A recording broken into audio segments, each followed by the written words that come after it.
दिन समस्त को देखैदेले जगत को देखैदेले काहेकि राशेश्वरी अन्यमान ठाରୁ ଭିନ୍ନ। राधा परी राधा सिनारे संगात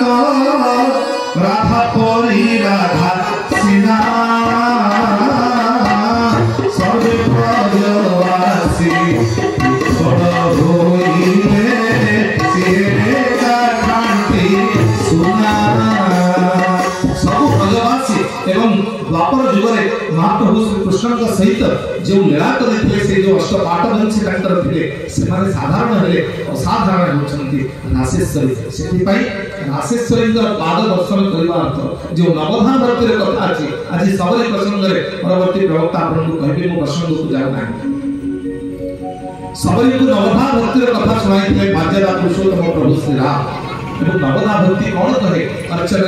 वंदन दास्यन आमे जो भली भाव श्रवण कीर्तन विष्णु अर्चन पदशेखर पद सेवा करवा एवं पदरे लय करवा राधा होती कौन एक कल्पालोकर कल्पनामय नायिका से कहती से कृष्ण राधिनी शक्ति ऐसे कृष्ण राधिनी शक्ति की हो पारिबो जे नित्य आराधना करे आराधयति राधा आदर्शयति कृष्ण राधा कृष्ण होती जीवन आधार जो नाम को जपी आमे संसार मुक्ति लाभ करबा पई आमे लक्ष्य रखी तेरे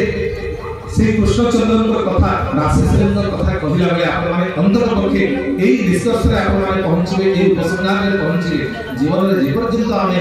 ईश्वर को आराधना करछे से समय रे हम भीतर राधा शक्ति उद्रेक होई आ जेतबे राधा शक्ति उद्रेक करतो सेतबे आपे आपे कृष्णचंद्र चली आसीबे राधा कृष्ण ठारो अलग करि परिबा नाही एहा सत्य एवं एहा होछि सत्य जुगे जुगे सत्य अनुरूप भाव सीता किभली भाव में संयुक्त हो जाई छै आपण जानि छै ओडिसा वरेण्य कवि सब रचना को बळी जाई छै कवि गंगाधर मेहरंकर तपस्वी महाकाव्य उत्तर रामायण को नहीं जेते महाकाव्य रचित होई छै गंगाधरंकर तपस्वी महाकाव्य अनन्य काव्य मां जगज्जननी सीता को निर्वासन दंड दिया जाई छै वाल्मीकि आश्रम रे सरज नदी कूल रे गंगा देशर तटदेशर गंगार तटदेशर जो आसन्न प्रसवा मां जगज्जननी जेतबे तांकर मुह तुटी जाउछि जेतबे से देखुछन्ति जे लक्ष्मण को सहित आसी तांको छाड़ी दिया जाइछि वाल्मीकि आश्रम रे से निर्वासित आ केते निज जीवन रो सचित्र से परीक्षा देथा प्रश्न करिथान्ते निजे मां जगज्जननी सीता किंतु कहिछ जे अन्य रामायण उत्तर रामायण प्रश्न रहिछि किंतु प्रसंग रहिछि किंतु कवि गंगाधर मेहर ओडिसा वरेण्य कवि जेउपरि भाव रे महिषी भाव रे चित्रित करिसथि आर्यावर्त सनातन भूमि से नारी माने से माने हमर आदर्श भक्तिमती मां माने सीता एवं राधांकर अनुपायनी भक्ति एवं प्रेम से प्रेम से पागलिनी एवं जो प्रेम रे पागलिनी हेले राधा पाइले कृष्ण को अनुरूप भक्ति एवं समर्पण रे सीता मध्य राम को प्राप्त एवं से कथा से कहती जदि स्वामी ए प्रकार आचरण प्रजांकर सुख को नहीं प्रजांकर भावना को नहीं रही तेरे ताको स्वीकार करिवो जानकी ताको स्वीकार करिवो पार्थिवी ताको स्वीकार करिवो जोजल गंधा सीता ताहि होइता एवं से काहे तपस्वी काव्य देले से काव्यर नामकरण काहे तपस्वी कले एथि पई सीता सेहि दिन कहिछथि जदि मोर स्वामी को द्वारा निर्वासित होई थाई पारे तबे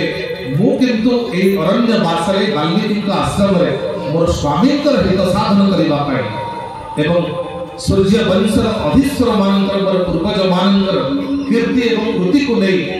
मु एथि तपस्या आचरण करिबी मो वंशर सम्मान को रक्षा करिबा पाए मु पारठी तपस्वी स्वामी हित साधन तपस्या रे प्रति हुई सीता निज को तपस्वी बोली आख्यायिका कले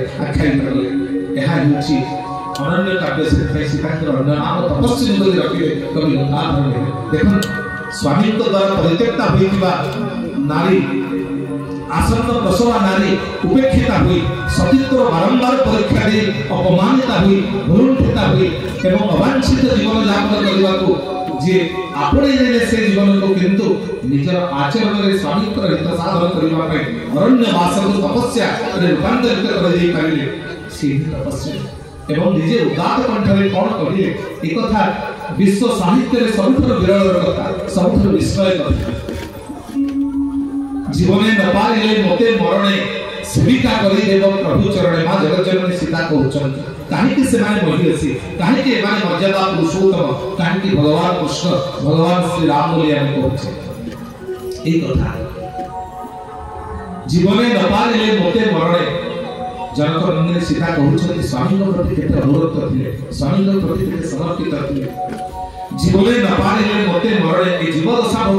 भीतर जदि मो स्वामी को चरण रे आश्रित न होई पारि मृत्यु रे मध्य मो स्वामी को चरण स्पर्श करि मोतनु दग्ध हेले देवत खार कराई देवता को पाद पे सार सेतरु काष्ठ नेई ग्रंथ की हस्ते कराई देव प्रभु पादुका मते ए जीवन जेतबे सीता कहउछन सीता भितरे